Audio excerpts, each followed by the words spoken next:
All right. Producer Rod, what do we got here? We got the Go 10.3. Oh, the Onyx Boox Go 10.3. All right, all right. 10.3 inch Carta 1200 display. Absolutely.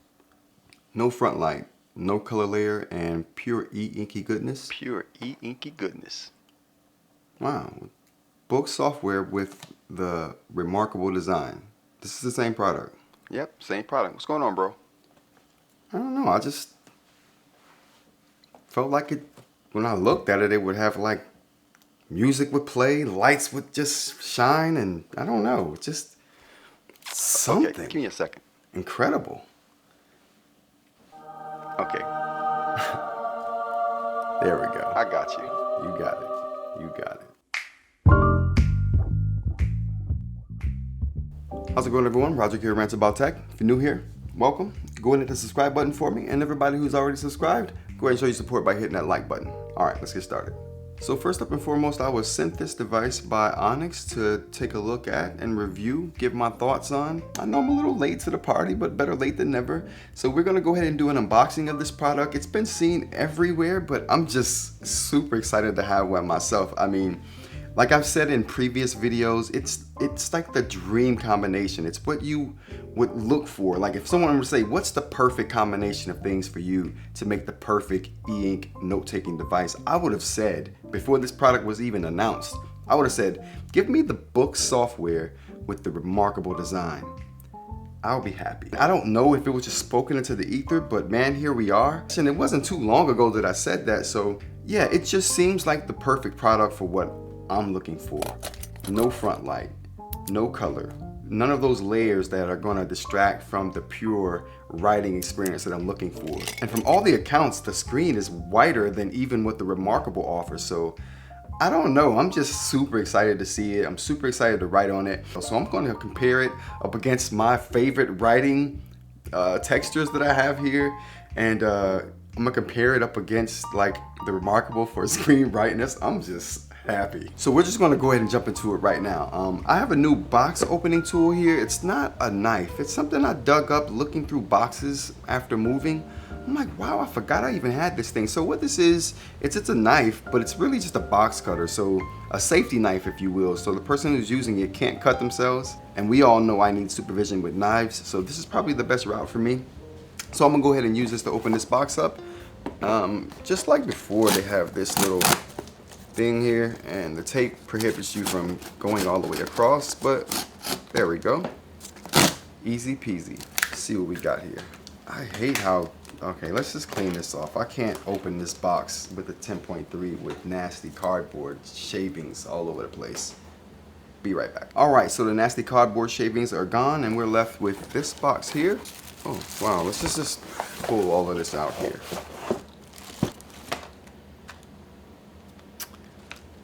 That doesn't bode well for the unboxing, Onyx. All right, so now that that's cleaned off, what we have here is, it looks like the tips. Let's just see what state these tips are in. Oh, these are all new tips. Okay, so it was just thrown in the box, but it's not used. I was concerned for a second. These are the tips that it comes with, and this is one of the tips here.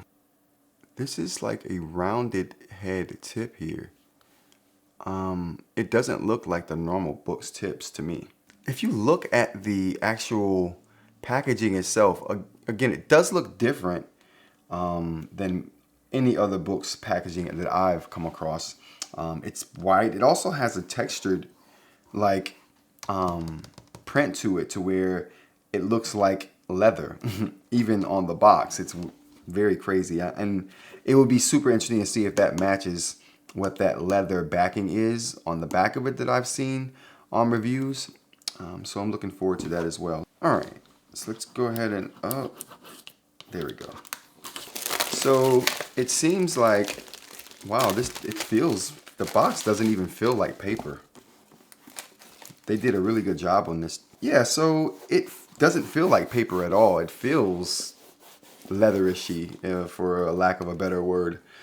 Yeah, it looks really good. It looks definitely different than what they usually do. Right here on the back, we have some details and specs on the particular device. We have 10.3-inch HD Carta screen, and that is a Carta 1200 screen, resolution of 2480 by 1860 for 300 ppi. Touch and capacitive with stylus. It has a octa-core CPU, 4 gigabytes of storage, or 4 gigabytes of RAM, and 64 gigabytes of storage. And it's running a skinned version of Android 12. And that seems to be all of the major specs. Oh, a 3700 milliamp hour battery. And the size is 235 millimeters by 100 and what is that, 83 by 45 millimeters. So those are the specs on this particular device right here. Okay, so they stuck with the super black Onyx inside box, which I really like too. That's a really nice, because it's just super black, really matte with a shiny black books. What is that, embossed logo right there. Really classy. I like the way that looks. Really simple too, really simplified. Ooh, I almost, editor rod wasn't even ready. I almost took the top off. I really do like it. Let's look at the back before we do that. Okay, smell test. Oh, it smells super brand new. I like this. I like the smell of this. It's really nice. Okay, all right. So let's go ahead and do the hats off unboxing. Oh, okay. Again, always, or as always, very nice inside cushiony thing they have here. I don't know what that is they're using, but it's really nice though. Put that aside for now. Wow. Yeah, this is on par with the neatness, and everything is on par with the Go Color 7 that I unboxed recently. Like I said, still room for improvement, because this plastic right here could be paper. It really could be paper, which would add a level of premiumness to the situation. It's just little things like that. All right. Okay. So upon touching it, I'm gonna be honest with you, I was expecting something super duper lightweight, featherweight. This just feels like the Remarkable. This could be better. This could be like put in a way that there is no way that it's gonna get stuck down in there, and you gotta do what I'm doing now just to get it out of there. You know, so that's one of those things that could be worked on. Little thing, a very little small thing, but they add up. I appreciate the neatness of the last two, I really do. There's definitely still more work to be done in the area. Like, there's no need for plastic to be on this. Just throw the pen in there. Just throw the pen in there. Maybe put something there so it stops the pen from shaking around or something like that. I don't know. The plastic does serve that purpose, but it's plastic. It does such a good job with the paper boxes that we could just continue that paper with the minor packaging on the inside. So we got the pen here. It's not white. It's just gray. And does it match the border? I don't know. We'll see if that matches the border here when we take all of that out, but it doesn't look like it matches any particular color on the device. And what kind of charging cable we got here? What's the quality of this? Okay, this is nice. This is the same quality of a charging cable you would get with the Tab Mini C. And I think it's the same quality of cable I got with the Note Air 3C. It's just white instead of black like theirs were. But we'll set that right there. So moving on, let's go ahead and put this away, and we will go ahead and take a look at the device. All right, so now that we just have the device here, we have the pen. We'll take the pen out in a second, but let's continue on taking the actual device out here. And we don't need to do that. We can probably just, yeah, there we go. Wow, okay. Wow, it looks really, really good. I can already feel that backing. I can already feel it. I wasn't even looking for it, but my hand touched it and it was like, yep, you can feel it. The bezels are nice and small. Let's go ahead and take a look here. So this is what we're working with here. They do a really nice job in the way that it looks. I will say that. And it looks super thin. Let's turn it here. And yeah, oh, what's over here? So this little thing right here, I initially was like, oh, it could have been a kickstand. It's too thin to have been anything. And it's definitely not one piece, which would have been very cool. It's not one piece connecting this top metal piece and this bottom metal piece. It's just, there's a top piece, there's a bottom metal piece, and then there's this piece right here, which doesn't even feel like it's metal. I don't know. I'm conflicted about how this looks. So it's ever so slightly raised here. I like it, but you know what? I'll say this. When I first heard about it, I thought it was just a piece of leather glued to the back of the device. But now that I see it has somewhat of a plastic frame outlining the leather, and that was kind of set inside that part. My apologies to Onyx for that. I said that it wasn't inset like it should be, and that the Go Color 7 did it right. The Go Color 7 does do it right because theirs is inset so that it's flush. There is no lip. This is inset, but there's a lip, but the lip isn't attributed to the leather backing. It's attributed to the framing that they use to inset the leather backing into. All right. I feel a little bit better. Wish they would have done it a different way, but because considering how thin it is, they may not have been able to do it a different way. Like I said, I like the bezels. I like the thin metal frame they have going all the way around the device, save for this piece right here, which, again, now that I'm looking at it in person, I definitely wish they would have just left this off of it. Or have made this metal. If that was metal dividing it, cool. And I kind of think they put that there because that's sort of their design language. Even on the Note Air 3C, you see that orange accent going all around the device, and they have a strip in the back that goes down the back like that. Maybe that's just a part of their design language over at Boox. Regardless, I don't like it, color or not. All right, so up top here, we have the power button.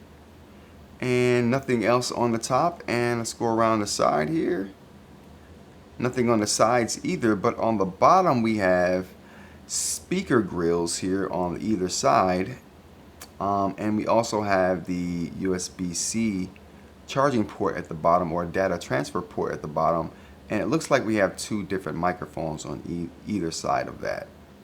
And as far as branding goes, it looks like we have two bits of branding here. One bit of branding on the top here, which I don't mind at all. And we also have a bit of branding at the top over here, which I do mind at all because I wish that strip wasn't even there to even put branding on. But that's just me.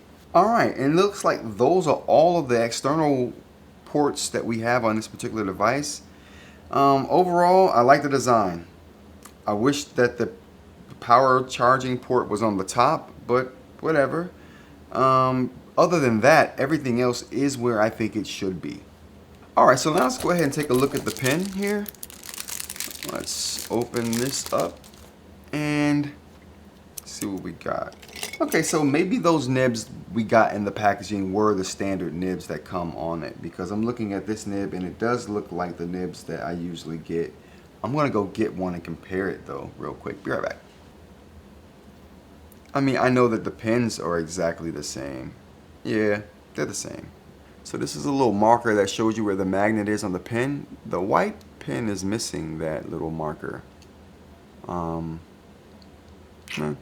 They do have the logo on there though, so that's something. I gotta say, I would almost rather get nothing than get this thing right here. Just look at this. It makes no sense. This little rubber thing, it doesn't fit on the back of the pen nicely. It doesn't even fit on the top of the pen nicely, and I'm always worried about the tip. I'm going too far with putting this onto the pen so that it might affect the tip. You know, it's just, it's like a rubber thimble. Rubber thimbles shouldn't even exist in the world. They definitely shouldn't be put on pens for digital devices. So again, they've gone with the ridged. It's just like the other one. And if you know how I feel about the other one, you know I don't like the ridges going this particular direction. But again, it's just a cylindrical tube and there's nothing really special or good about it other than the fact that it will allow you to write. Now onto the feel of the screen. It is less scratchy than the Note Air 3C. 100%. Let's go get that. All right, so now we have the Note Air 3C. Whoa, I'm tripping. It's not any slipperier. They might be the same display, which I was hoping for. They're the same. Whoa, if anything, this may be a little, it might be because it's new. I'm about to say it has a little bit more drag on it than the Note Air 3C. But the Note Air 3C may be a little bit slicker because it's been worn in. It's got oils all over it. But they sound the same and they feel the same despite the Go having a little more drag. I hope that remains. I really do hope that feel remains. I'm tempted to go ahead and, you know what? Let's go ahead and see what it feels like with my ceramic nib lamy here. Because that's what I would use on the Note Air 3C. Oh man. They're different. This almost feels softer. 100% softer. Whatever they're using on this is softer. But like I said, that could be attributed to this not being broken in and not having any oils on it yet to make it a little bit slicker. But this feels softer. It feels so much better to write on this Go 10.3. Holy, with this ceramic nib, get out of here. Again, I'll report back in like a week after this has been properly oiled up by my greasy hands. As far as the screen goes, definitely a different screen. This feels a lot better to write on to me. It has a little bit more drag. Same amount of texture and friction though, if that makes sense at all. Okay, so it's bigger than the Note Air 3C as far as length goes. And what about width?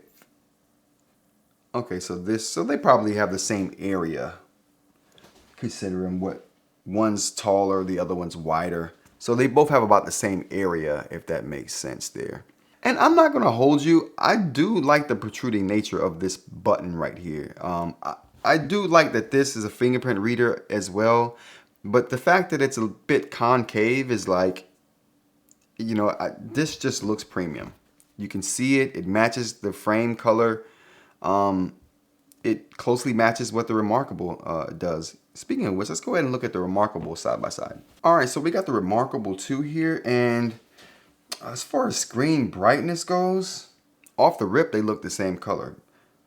I've been hearing online that the Go 10.3 had a brighter screen than the Note or the Remarkable 2, but that doesn't look to be the case. If anything, the Remarkable 2 looks slightly brighter, but that could be the light source over here. So let's switch them up a little bit. No, I still have the same opinion. If I were to make a call right now, I would say the Remarkable 2 screen is a bit brighter. Now, how does that translate into contrast when the devices are on? We'll see. But it shouldn't be different. As far as screen feel, let's use their pen.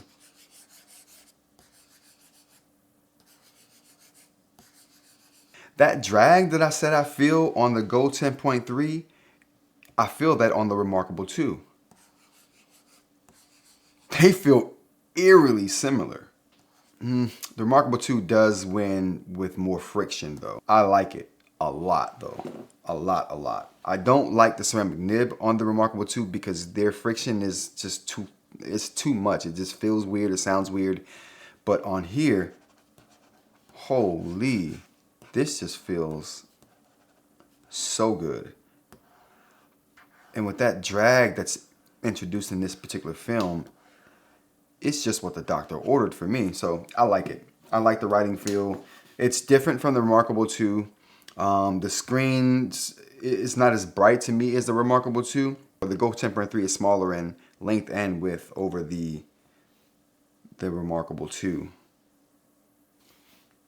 Yeah, so it's smaller, lighter, and thinner. I mean, yeah, it's hard to get better than that. So now let's see what it can do software-wise, because that's what I'm really interested in, and seeing how different they've tried to make the UI as far as making it more intuitive, as far as making it more simplified, which I'm not sure Boox is capable of making anything simpler, but we'll see what they do. All right, so let's go ahead and turn the device on for the first time here. Now this device doesn't have the BSR, the Boox refresh technology, or Boox super refresh technology. And I don't think that it needs that. You know, I wouldn't be watching any videos or doing any web scrolling or anything like that on this particular device, because this would just be a note taker, and for that it seems like it would be marvelous. I'm not even going to bother with their felt. I'm going right to the ceramic here. We are English. I have read this agreement. I'm glad you don't have to go through all kind of crazy stuff. You just go down there. Oh, maybe this was what I was looking at. Eastern time. There we go. That's automatically set by internet. Sleep 5 minutes. Power off in an hour, maybe. Bottom gestures. I'm a gestures guy, so I'm going to go with the gestures on this instead of a navigation bar. All right. Up and down swipe gestures. These are really bad. If you use these, put it in the comments. I want to know, and I want to know how you use them, because these things don't seem like they would be relevant for anything anyone ever does, and they're so like wonky. So yeah, let me know if you use these side gestures at all. I do not. I leave those things off. I will turn on the left swipe gesture though, because I do want that to be the back button for me. That works. And this can be back as well, I suppose. No, I want that to be refresh, but I'll go into the settings and change that later. I think everyone should actually do that. A swipe gesture for refresh, so you don't have to go into the menus and pick it. And especially of a device like this that doesn't have the Boox super refresh technology, where you're going to be refreshing manually a lot.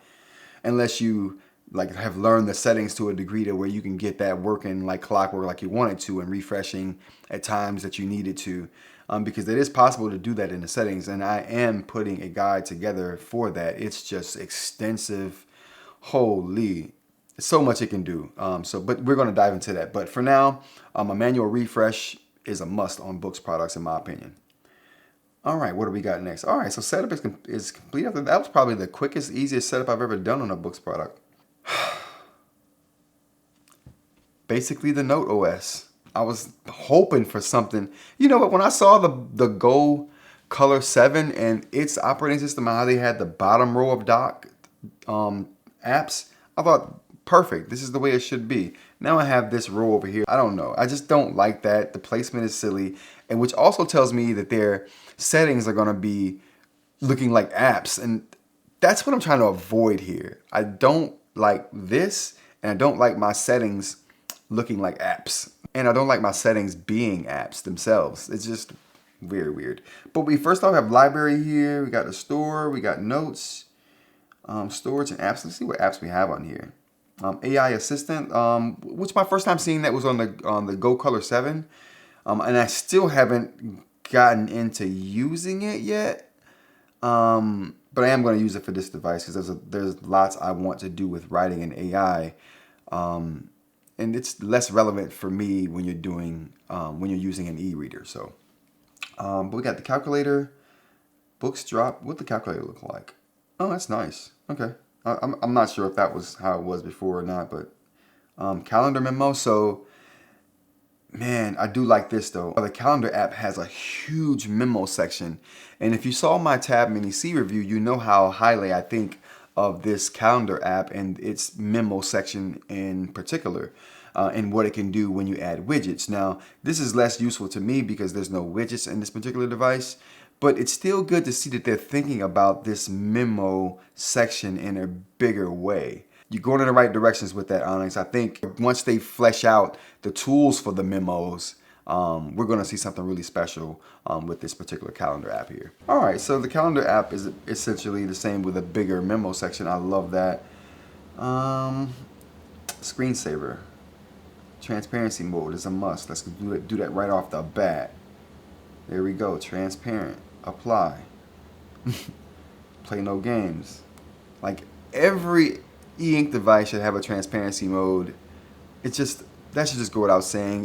They're the only devices that can do that. Why not take advantage of one of your biggest strengths? I'm glad to see that Boox does that on every device they have. So that's great. But let's go ahead and go into the note-taking app real quick here. Now, I see what people mean. It didn't look contrasty before, but when you open the Notes app and you see the tools and how much bolder they are as opposed to the last set of elements that they used to represent the tools, this is bold. And I talked about that as well in one of my videos. I mentioned the fact that their UI just looks generic, almost like it wasn't made for that particular device. And whereas the Remarkable devices, the Remarkable 1 and Remarkable 2, look like their tools were made and designed specifically for that device because they were so distinct and so bold. Here we have the same thing. Now, the screen to me looks a smidge darker than the Remarkable 2 screen, but where they've done a good job at is they've made their UI elements pop. I mean, they seriously pop now. They look like they're more cohesive as far as how they mix and mesh with each other. They're bolder, they're more contrasty because of that. So yeah, I don't think that the screen is brighter, which creates that contrast. I think they've made their UI elements bolder and darker, and so that creates more contrast. So whatever they're doing to do that, I think they're doing a good job on it. Just noticed something here. When you look at the bezel here, where it meets the UI elements, you can see here that that T for temp is being cut off by the bezel. I'm not sure if that's evident right there, but it definitely looks that way to me. So yeah, these UI elements definitely look bold, and I think that's where the contrast comes in. Let's go ahead and try to write with this particular pen. Okay, let's increase the darkness here.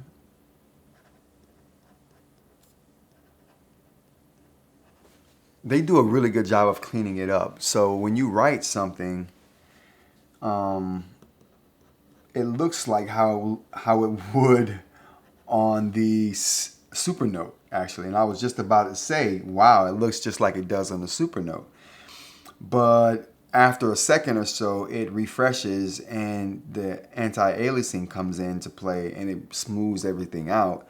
And then it looks like a normal Boox product again, but better, if that makes sense. Yeah, they bumped the boldness up of the ink. Like they're probably committing more ink particles to what you're writing to, whereas before they just weren't committing that many ink pigment particles to any particular element, to whereas now it seems like they're flooding areas with the pigment to make it super bold, and I like that. That's what should happen. More pigment. I'm not sure if e-ink displays have a set amount of pigment in it, and you have to obviously devote a certain amount of pigment to whatever element you're trying to display at any given time, which leaves you with a certain pool of pigment to pull from. This device seems to me to have an excess of pigment to where it can just send floods of pigment into areas to make it super bold without concern for the reserves, as if it has tons of reserves, which makes me think that maybe certain e-ink displays have more pigment in them than other ones do, which would make sense. Those displays may cost more. I don't know how that works, but this display has pigment out the yin-yang and enough of it to spare to do some really bold elements, do some really bold handwriting. So it's doing a really good job of that, and I think that's what's happening here. And I'm going to do some research on that to see if I'm right, and maybe I'll make that into a video in and of itself. Yeah, I really like the way that it writes. I like the way that it sounds.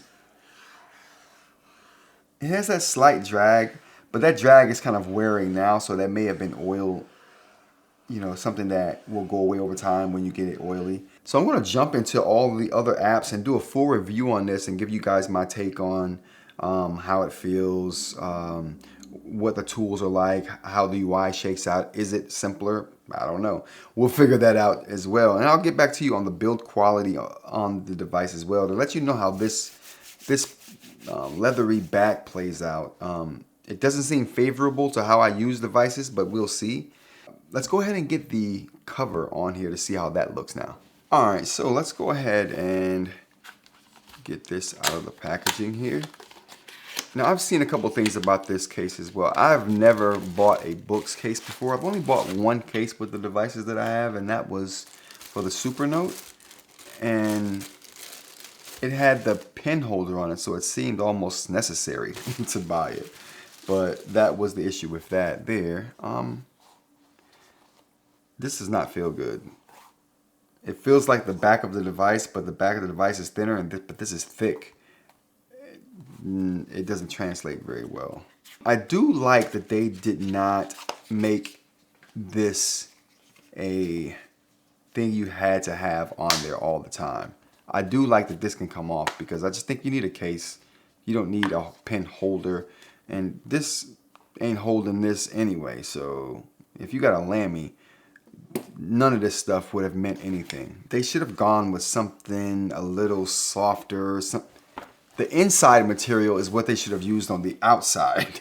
Like, this just feels plasticky. I would have preferred something even thinner than this for something so thin. But let's throw it in here and see how it looks. It's just magnetic, right? Like, clearly I'm not.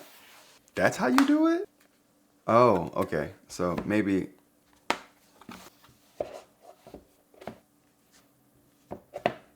Did I put it on right?